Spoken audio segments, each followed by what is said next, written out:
Today we're going to talk about core strength for sports people. So runners, football players, American football players, combat athletes like boxers, MMA, golfers, and it all comes from this book here, Ultimate Back, Fitness and Performance. Now, it's a bit of a strange paradox, but I've read enough books to know that there are very few books that are worth reading, and this is one of the books that is most definitely worth reading if you're interested in core training. So what we're going to do, we are going to talk about some of the principles of how the core works, and then I'll show you how that then translates into all these different sports, because the principles are the same that can be used within all these different sports, whereas most people think that each individual sport has their own each individual exercises, where that is true to some respect. But what is universal between them all are the principles of how the core works, and then you can, in some respects, then decide which exercises you choose, and there will obviously be some crossover with those exercises because, as I've mentioned, the principles of core training will remain the same throughout. What I'm going to be explaining is what is on the screen here. Now, in image number 1, I will just quickly explain the images, so I'll call this image number 1. This is Jean St. Pierre, who is a famous MMA fighter, and as you can see here, he's kicking a bag. This is Dr. McGill in the background, and then he's got some of his what will be students working with him here and here. And then what we've got on image number 2, this is Pavel Tsatsouline, and as you can see, there is Dr. McGill kneeling in the photo as well. So as I mentioned, these photos or these images I should say, come from Ultimate Back, Fitness and Performance, the 6th edition. It's page 281, 280, 281, something like that. So if you want to read more about this, obviously there is a part of a chapter dedicated to explaining what these images are all about. But what I want to do is I want to talk about these in regards to sport. Now, obviously, you've got two high-level athletes on the screen here. Now, to explain how core training works and to explain how core training should work and to explain how the core is working within that is explained in these 6 images here. So what we are seeing here is this is a image of Pavel Tsatsouline, who's sort of a famous strongman, runs the RKC Kettlebell training school, and what he's doing, he is kicking a bag throughout these. So this is the stages of him kicking the bag. So what we've got is initiation of first burst. So this is him lifting his leg from the floor and starting to move it backwards. And what you can see here on this graph here is the activation of the core muscles. Now, you've got all the individual core muscles here. But what they've done is they've just summarized it in this image over here. So I'll just put a star next to that one. So this is the one that we're going to talk through. So initiation of first burst. So he starts to lift his leg and you start to see muscle activation increase. And then he gets to this second photo, so the second peak. So this is as he's getting to the back of his sort of, let's just say, backswing. Then you get a relaxation. So it peaks here. So as he lifts his leg here, moves it backwards, and then goes to change direction, the core activation peaks. What then happens is core activation starts to go down. And this is where we get the leg starting to move through the air. So you get relaxation after first burst, which is this one here. So as he's starting to swing his leg, his muscles start to relax. They don't obviously relax completely, but they start to relax. As you can see here, his body is twisted a little bit more. His knee is bent a little bit more. So he's now priming. So this is the initiation of the second burst. So this is sort of as he's starting to climb here. And then as he gets to the top, his foot hits the bag. So this is peak of the second burst or impact. So this is where his core locks down. And then as he starts to bring his leg back down towards the floor, this is the relaxation after that second burst, although it says first burst at the top. And then it comes back down to a stop. So what we are seeing here is how the core is really working. So if we take this and we move it out into, let's just say, golf as an example, this will be very similar for a soccer player or a football player, as we say in the UK, when they are kicking a football. So as they go through the initial backswing, they will start to initiate the core. As the leg then goes through or stops and then starts to swing forward, it will start to relax. Then you'll get the initiation as they start to increase the pace of the swing. As they kick the ball, it will hit here, and then as obviously the ball leaves them, they put their foot back on the floor, their core activation will start to come back down again. So that's a soccer player. So if we use this for golf, so we're now looking at the sort of the upper body and the swinging of the upper body. Now, obviously, this graph might be slightly different because the movement is slightly different, but essentially the principles of activation, relaxation, activation, relaxation. So what we are doing here is we address the ball. For example, we start the backswing. So as we get to the top of the swing, we hit here. As we go through the swing, we start to build pace, and then we initiate this second burst. We strike the ball, we follow through, we relax. Now, obviously, that could be slightly different in the strength of contraction and the timing of the contraction. That's, I'm happy to acknowledge that.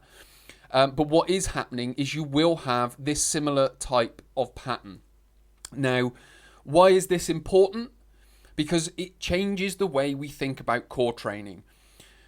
When we talk about core training, most people will talk about, and I've done videos of this in the past, don't do sit-ups, don't do back extensions, don't do side bends, don't do all these spine twisting and spine bending exercises, because it's not how the core is designed to work.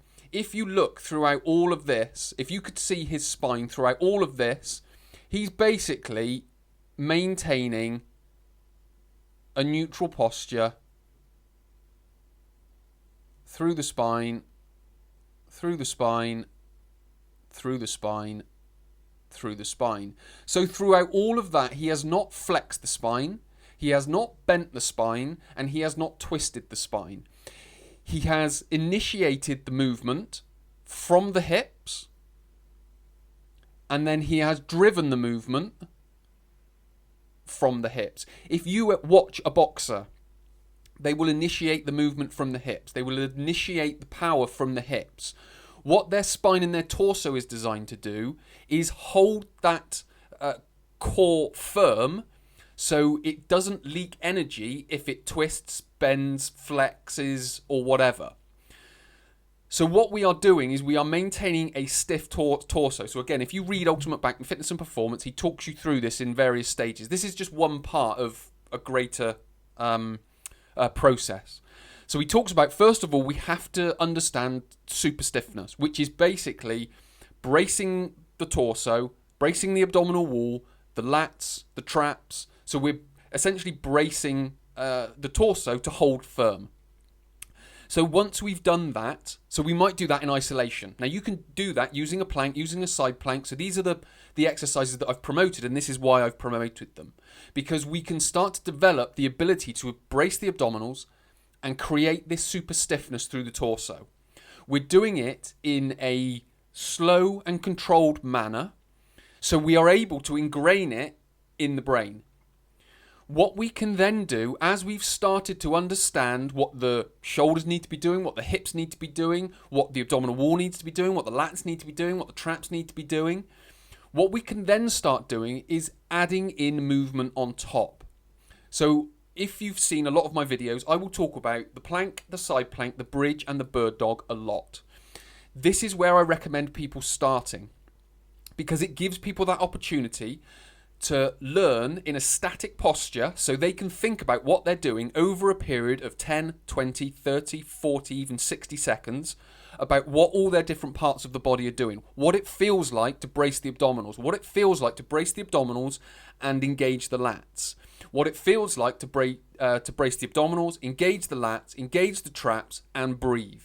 So we're not overwhelming the system with all these different components and then asking them to perform a movement. We're doing it stationary to start with.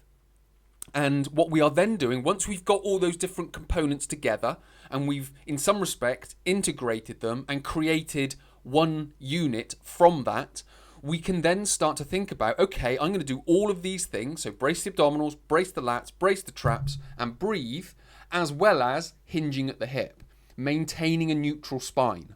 So again, we're starting to add more core skills on top. So if you go to my online core training program, this is what the core skills workshop and the fundamental movements workshop is for.